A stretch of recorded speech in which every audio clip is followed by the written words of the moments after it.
या ठिकाणी बघायचं आहे. So next is the action spectrum. हा आपल्याला याच्यामध्ये या ठिकाणी नवीन भाग याच्यामधला या ठिकाणी बघायचा आहे. किंवा रेट ऑफ फोटोसिंथेसिस जो आहे तो या ऍक्शनच्या ग्राफच्या माध्यमातून आपल्याला बघायचं. ठीक आहे, चालू करा व्हिडिओ. बटन दाबा. तर हा ग्राफ आपल्याला काय इंडिकेट करतो? या ग्राफवर दोन पॅरामीटर आहेत. इकडं सगळे वेव्हलेंथ याच्यामध्ये या ठिकाणी आणि इकडं आहे रेट ऑफ फोटोसिंथेसिस. आता लक्षात घ्या, फोटोसिंथेसिसचा रेट कशावर अवलंबून आहे? तर फोटोसिंथेसिस रेट आपल्याला कॅल्क्युलेट करायला दोन पॅरामीटर आहेत. एक, अन्न किती तयार होते त्याच्यावर फोटोसिंथेसिसचा दर अवलंबून असतो, आणि ऑक्सिजन किती इव्हॉल्व होतं त्याच्यावर रेट ऑफ फोटोसिंथेसिस अवलंबून असतो. मग जेव्हा हे पॅरामीटर वापरले, त्यातल्या त्यात ऑक्सिजनचा पॅरामीटर जेव्हा वापरला, तेव्हा शास्त्रज्ञांच्या असं लक्षात आलं की रेट ऑफ फोटोसिंथेसिस जो आहे तो या ठिकाणी अशा प्रकारचा ग्राफ दाखवतो. हा ग्राफ काय इंडिकेट करतो की रेट ऑफ फोटोसिंथेसिस साधारणपणे 400 nm वेव्हलेंथ आणि 700 nm वेव्हलेंथला जास्त आहे. याचा अर्थ काय झाला? Rate of photosynthesis maximum at 400 wavelength and at 700 wavelength. तर हा ग्राफ जो आहे तो ग्राफ आपल्याला असं सांगतो की फोटोसिंथेसिसचा रेट जो आहे तो या दोन वेव्हलेंथला नेहमी जास्त असणार आहे. त्यातल्यात सगळ्यात जास्त जी काय असेल ती 700 ची जी वेव्हलेंथ आहे, त्या 700 वेव्हलेंथला फोटोसिंथेसिस रेट जास्त असेल. 400 ला पण असेल, पण मध्ये खाली आलेलं म्हणजे इथं काय? No photosynthesis. फोटोसिंथेसिस होणार नाही. मग ही कुठली असते? जनरली इथं जर आपण बघितलं, इथनं मी सांगितलं व्हायलेट टू रेड टाकत गेलं तर इथं बरोबर मध्ये काय येणार आहे? ग्रीन येणार. म्हणजे ग्रीन लाईट मध्ये फोटोसिंथेसिस होतंय का? नाही. लक्षात. तर हा एक ऍक्शन स्पेक्ट्रम आहे. काल आपण ऍक्शन स्पेक्ट्रमचा असा ग्राफ बघितला होता. क्लोरोफिल ए कुठली वेव्हलेंथ ऍब्सॉर्ब करते, बी कुठले ऍब्सॉर्ब करते, आणि कॅरोटिनॉइड कुठले ऍब्सॉर्ब करते. तर हा एक जो आहे हा भाग आपल्याला असं सांगतो की फोटोसिंथेसिस रेट काही प्रत्येक ठिकाणी सेम नसणार आहे. वेव्हलेंथ नुसार हा बदलत जातो. तो दिस इज द ऍक्शन स्पेक्ट्रम. आता आपल्याला पुढचा भाग बघायचा आहे, तो म्हणजे mechanism of photosynthesis.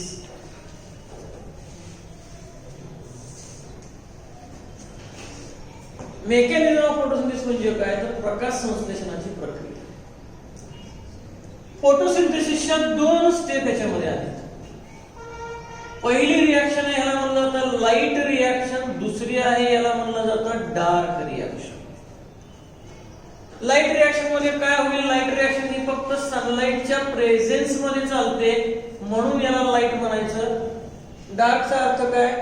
It takes place in presence of light or even in absence of light also. याला म्हणायचं डार्क. म्हणजे डार्कचा अर्थ असा लक्षात घ्या, लाईट असली तरी पण चालणार आहे, नसली तरी पण चालणार आहे. याला काय म्हणायचं? डार्क. मग इथं काय होईल?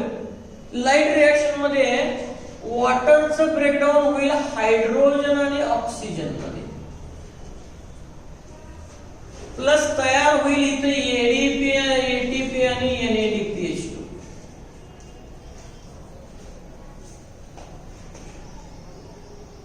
डार्क रिएक्शन मध्ये काय होईल?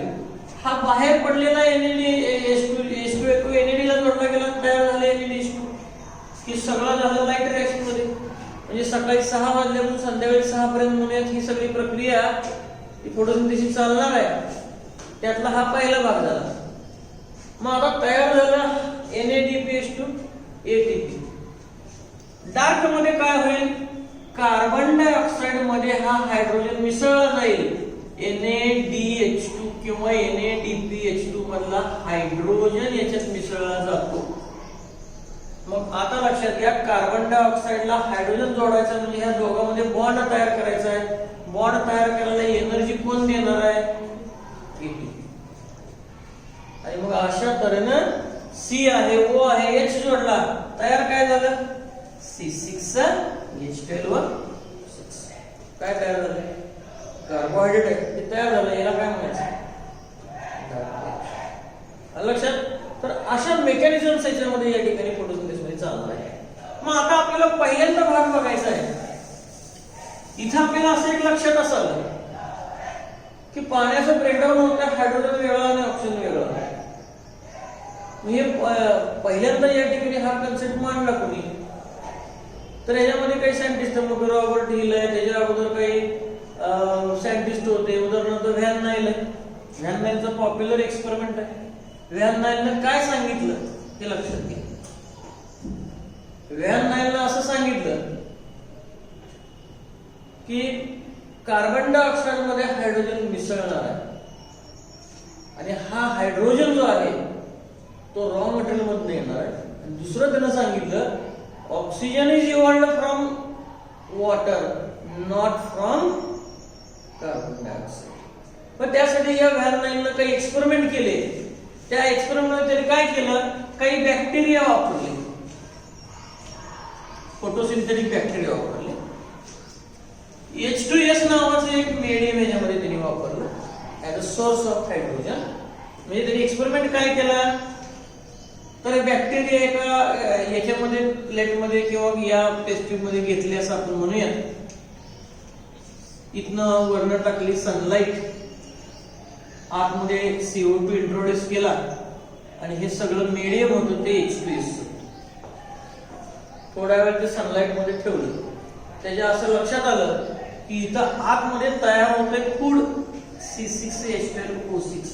आता त्यांनी काय घेतलंय, H2S घेतलाय, पाणी घेतलेलं नाहीये. लक्षात घ्या. त्याच्या असं लक्षात आलं की या H2S चं ब्रेकडाऊन होतंय, हायड्रोजन वेगळा आणि सल्फर वेगळा, आणि सल्फर इथं खाली डिपॉझिट होतोय. हा हायड्रोजन कार्बन डायऑक्साइडला मिसळला जातोय आणि तयार काय होतंय C6H12O6. त्यांनी त्याच्यावर एक इक्वेशन सांगितलं. काय इक्वेशन आहे ते, उदाहरणार्थ त्यांनी सांगितलं 6CO2 प्लस 12H2S. इथं त्यांनी घेतली सनलाईट घेतलेली असेल, जो काही त्यातले पिगमेंट आहेत क्लोरोफिलचे ते मॉलिक्यूल असतील तिथं. त्यानंतर इथं काय फोटोसिंथेटिक पिगमेंट म्हणूयात ते इथं त्याने घेतले, बॅक्टेरियामध्ये आहेत. तयार काय झालं, तयार झालं C6H12O6 प्लस 12S, 12S इथं रिकामे झाले आणि ते खाली डिपॉझिट झाले होते. आता हे रिएक्शन आपण आपल्या नेहमीच्या फोटोसिंथेसिस रिएक्शन बरोबर कंपेअर करूया. काय रिएक्शन आहे आपली नेहमीची, 6CO2 plus 12H2. That gives, इथं वर सनलाईट आली, खाली क्लोरोप्लास्ट आला, इकडं काय आलं C6H12O6 plus 6O2 plus 6H2. काय फरक केलं बरोबर आपण इथे. नॉर्मल फोटोसिंथेसिस मध्ये वॉटर वापरलं जातंय, बॅक्टेरिया काय वापरतोय, हायड्रोजन सल्फाइड. बरोबर आहे. मग काय झालंय, या हायड्रोजन सल्फाइड मधला हायड्रोजन इकडे गेलाय, कार्बन डायऑक्साइडला मिसळला गेलाय आणि प्लॅट मध्ये काय होईल, मग वॉटर मधला हायड्रोजन मिसळला जाईल. मग आता लक्षात घ्या, वॉटर मधला हायड्रोजन मिसळला गेला तर वॉटरचं स्प्लिटअप झालं हायड्रोजन आणि ऑक्सिजन मध्ये, आणि मग हा ऑक्सिजन रिलीज झाला. मग या व्हॅन नाईलच्या अगोदर लोक काय समजत होते, व्हॅन नाईलच्या अगोदर असं समजलं गेलं की हा जो ऑक्सिजन बाहेर पडतोय हा कार्बन डायऑक्साइड मधनं बाहेर पडतोय असं मानलं गेलं होतं. पण ह्या व्हॅन नाईलनं काय सांगितलं की CO2 आहे असंच राहतोय, H2S मधला हायड्रोजन इकडे येतोय, म्हणजे प्लॅंट मध्ये पाण्यातला हायड्रोजन इकडे येणार आहे, हे त्यांनी सांगितलं. आणि ह्याला म्हणतात व्हॅन नाईलचं एक्सपेरिमेंट. आणि व्हॅन नाईलने हे सांगितलं डोनर, हायड्रोजनचा डोनर हा वॉटर असेल हायर प्लॅंट मध्ये, आणि बॅक्टेरिया मध्ये तिथे घेतलेलं हायड्रोजन सल्फाइड असेल. आणि त्यांनी क्लिअरली काय सांगितलं, in case of higher plant oxygen evolved is from water not from CO2. बघा बरं या इक्वेशन काय समजते तुम्हाला. ऑक्सिजन जो बाहेर पडलाय तो कुठनं बाहेर पडलाय, वॉटर मधून. CO2 मधनं बाहेर पडलाय का, नाही. म्हणजे अगोदर जे चुकीचं काही समजत होते ते क्लिअर कोणी करून सांगितलं. आता याला प्रॅक्टिकल स्वरूप म्हणजे ह्याचं ज्याला आपण म्हणूया की कन्फर्मेशन, हे कन्फर्मेशन कुणी केलं? तर दोन शास्त्रज्ञांनी. एकाचं नाव आहे रुबेन, दुसऱ्याचं नाव आहे कामेन. त्या रुबेन आणि कामेननी काय केलं? ही रिएक्शन डोळ्यापुढे ठेवली. त्यांनी फक्त थोडा बदल केला. काय बदल केला? जे वॉटर साधं होतं, नॉर्मल वॉटर आपलं, त्याच्याऐवजी घेताना ते हेवी आयसोटोप असणारं, रेडिओ हेवी आयसोटोप असणारं वॉटर तयार केलं. कसं तयार केलं? तर ती इक्वेशन मी लिहिली. 6CO2 आहे असेच घेतले प्लस 12H2O. आता O घेताना O18 चा घेतला. फरक काय केलाय बघा. त्यांनी पाणी आर्टिफिशियली तयारच केलं. कसं तयार केलं? साधा हायड्रोजन घेतला, बरोबर आहे, आणि त्यात काय मिसळलं? ऑक्सिजन. पण ऑक्सिजन कसा घेतला? हेवी रेडिओ ऍक्टिव्ह आयसोटोप असणारा घेतला, आणि तो आयसोटोप कुठला आहे? O18, बरोबर आहे. असं आता पाणी तयार केलं. मग आता हे पाणी कसं तयार झाले? हेवी आयसोटोप असणं म्हणजे हेवी वॉटर तयार झाले. असं वॉटर त्यांनी फोटोसिंथेसिस साठी, एक्सपेरिमेंट साठी घेतलं. हे प्लांटला दिलं, त्या प्लांटला सनलाइट मध्ये ठेवलं, क्लोरोप्लास्टनी प्रक्रिया चालू केली, आणि त्यांना असं लक्षात आलं की C6H12O6 तयार होतोय, प्लस 6O2 रिलीज होतोय. पण रिलीज झालेला जो O2 आहे, त्या O2 मधला जो ऑक्सिजन आहे, तो ऑक्सिजन कुठल्या स्वरूपातला आहे? O18. आणि प्लस त्यांना पुन्हा पाणी जे आहे ते तयार झालेलं दिसलंच. मग आता लक्षात घ्या, हा ऑक्सिजन O18 च्या स्वरूपात रिलीज झालाय. आता ऑक्सिजन दोन ठिकाणी आहे. कार्बन डायऑक्साइड मध्ये पण ऑक्सिजन आहे आणि इथं पण ऑक्सिजन आहे, बरोबर आहे का? रिलीज झालेला ऑक्सिजन कुठला आहे? यातला आहे. O18 टाइपचा आहे. O18 टाइपचा असेल तर काय कन्फर्म झालं? Water will split into hydrogen and oxygen, आणि मग हाच ऑक्सिजन रिलीज होतोय. हे कोणी सांगितलं? रुबेन अँड म्हणजे असं कन्फर्म सांगितलं की रिलीज झालेला जो काही ऑक्सिजन आहे हा या पद्धतीमध्ये या ठिकाणी रिलीज होतो. O18 स्वरूपात त्यांनी सांगितलं. कारण तिथं जर साधा ऑक्सिजन रिलीज झाला असता तर तो यातला समजला असता. रिलीज होतोय का साधा? नाही. जे इनपुट आहे तेच आउटपुट आलंय का? असं त्यांनी इक्वेशन सांगितलं. तर रुबेन आणि कामेनने हे सगळं सांगितलं. पुढं याच्या पुढे एक रॉबर्ट हिल नावाचा शास्त्रज्ञ होता. त्या रॉबर्ट हिलने हे सगळं सांगितलं. रॉबर्ट हिलने सांगितलं काय? की वॉटर स्प्लिटअप होतंय, हायड्रोजन आणि ऑक्सिजन रूपांतर होते, हायड्रोजन NAD ला जोडला जातोय, ऑक्सिजन बाहेर. ते रॉबर्ट हिलची रिएक्शन तो एक सांगितलं. मग आता त्याच्याही पुढून शास्त्रज्ञांच्या असं लक्षात आलं की समजा वॉटरचं ब्रेकडाऊन होतंय, हायड्रोजन वेगळा होतोय, ऑक्सिजन वेगळा होतोय, ऑक्सिजन बाहेर येतोय, हायड्रोजन NAD ला जोडला जातोय, NADP ला, आणि तयार होतोय NADPH2. हे सुद्धा सांगितलं. आर्नॉन नावाचा सायंटिस्ट त्यांनी सांगितलं की असं होत असलं पाहिजे. त्यांनी ते प्रूव्ह करून दाखवलं.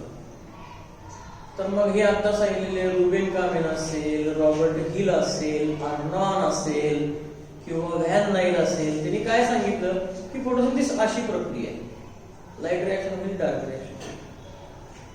आणि त्यांनी अजून असं सांगितलं की जो हायड्रोजन जो इथे येणार आहे त्याच्यामध्ये इलेक्ट्रॉन्स असणार आहे, आणि हे इलेक्ट्रॉन सुद्धा पाणीच येणार आहे, हेही त्यांनी सांगितलं.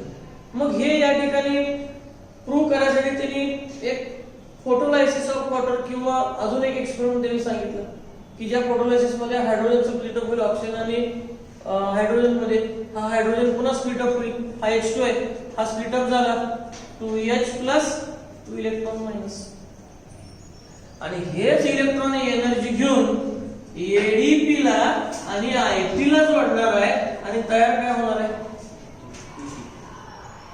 मग आता लक्षात घ्या, इलेक्ट्रॉन बाहेर पडतायत, ते इलेक्ट्रॉन एनर्जी रिच आहे, हे कुठनं बाहेर पडतायत? तर ह्याचं एक इक्वेशन त्यांनी सांगितलं. आता हे जे आहे तो कसं होतं बघा. ते मी दाखवतो की समजा हा क्लोरोफिलचा मॉलिक्यूल आहे, ए मॉलिक्यूल आहे. तर क्लोरोफिलचं जे बाहेरचं एक सगळ्यात बाहेरचं जे ऑर्बिट आहे तिथं हा एनर्जी रिच इलेक्ट्रॉन असतो. हा एनर्जी रिच इलेक्ट्रॉन जो असेल, हा एनर्जी रिच इलेक्ट्रॉन इथून याच्यामध्ये या ठिकाणी बाहेर पडतो. बाहेर पडलेला हा इलेक्ट्रॉन एडीपीला आणि आयपीला जोडतो आणि तयार होतं एटीपी. आणि मग ह्या एटीपीतलीच एनर्जी हायड्रोजनला आणि कार्बन डायऑक्साइडला जोडायला उपयोगाला येते. म्हणजे लक्षात घ्या, कार्बोहायड्रेट तयार करायला लागणारी एनर्जी कुणी तयार केली आहे? एटीपी. एटीपीला एनर्जी कुणी दिली आहे? इलेक्ट्रॉन. मग आता इलेक्ट्रॉनला एनर्जी कुठने मिळाली त्याचा विचार करूया. पुन्हा विचार करा की हा क्लोरोप्लास्ट आहे. त्याला आपण क्लोरोप्लास्ट स्ट्रक्चर बघितले. हे सगळं काय? ग्रॅन आहे. ग्रॅनामध्ये काय आहे?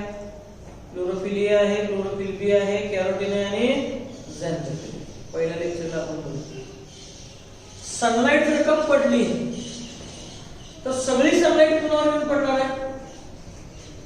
या क्लोरोफिल ए वर मी दाखवलंय. म्हणजे बी ने जरी घेतली तरी एकडेच येणार आहे, कॅरोटीनने घेतली तरी एकडेच येणार आहे आणि झॅन्थोफिलने घेतली तरी एकडेच येणार आहे.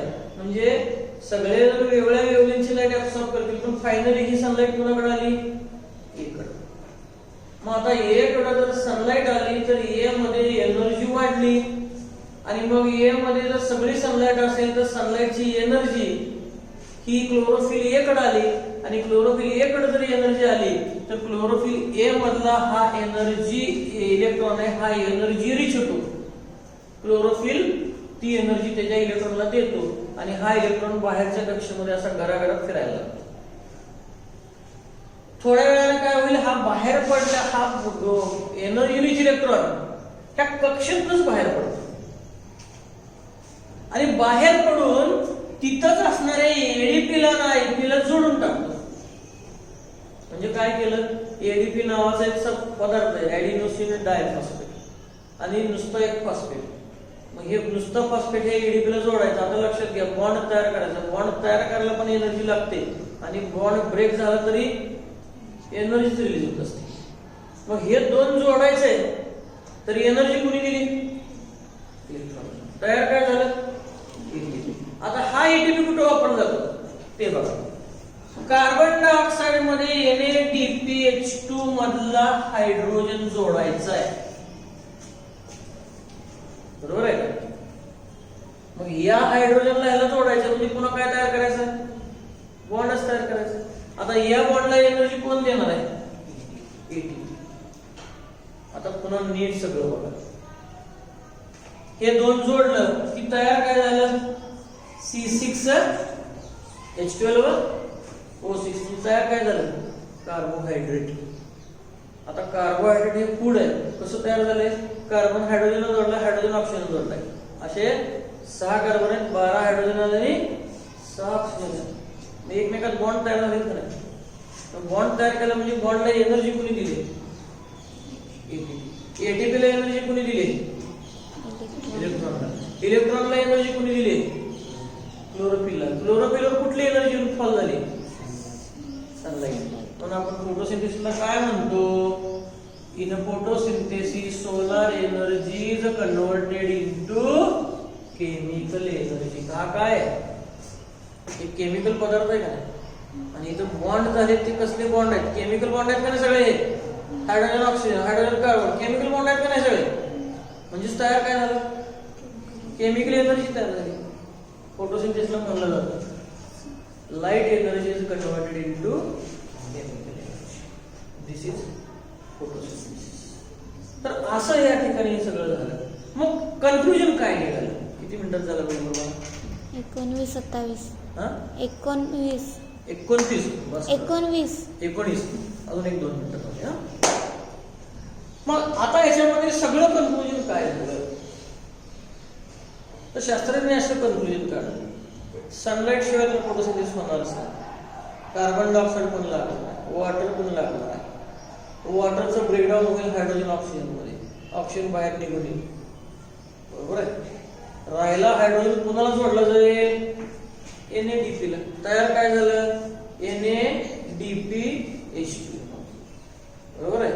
आता नीट विचार करा हा हायड्रोजन कुठनं मिळवला आपण वॉटरमधून. वॉटरला काय केलंय मोडलंय. मोडायला एनर्जी कोणी दिली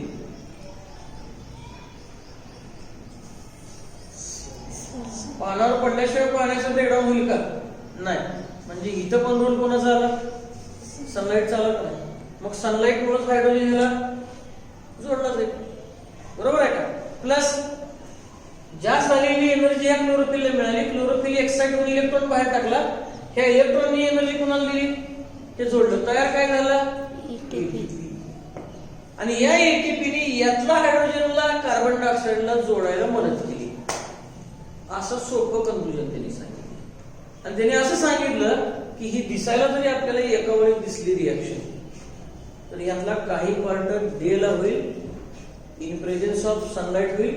काही पार्टला सनलाइटची आवश्यकता नाही. त्याला नाव काय दिलं त्यांनी डार्क रिॲक्शन. आता सगळ्यात मोठं एक लक्षात घ्यायचं की एखाद्या पानावर सनलाइट जर पडली तर सनलाइट पडल्यापासून पुढच्या 90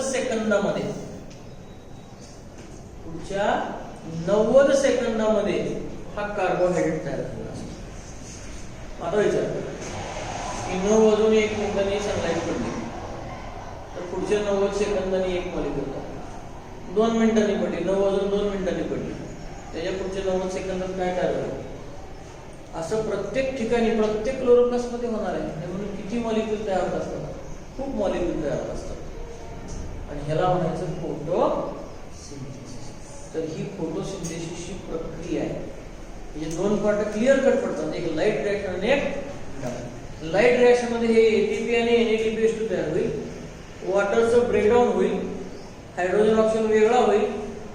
आणि डार्क रिॲक्शन मध्ये फक्त हे दोन जोडलं जाईल. पण डार्क रिॲक्शनला आणि लाईट रिॲक्शन मधला फरक लक्षात घ्या. Light reaction takes place during day time. Dark reaction takes place in presence of sunlight और इन absence ऑफ सनलाइट.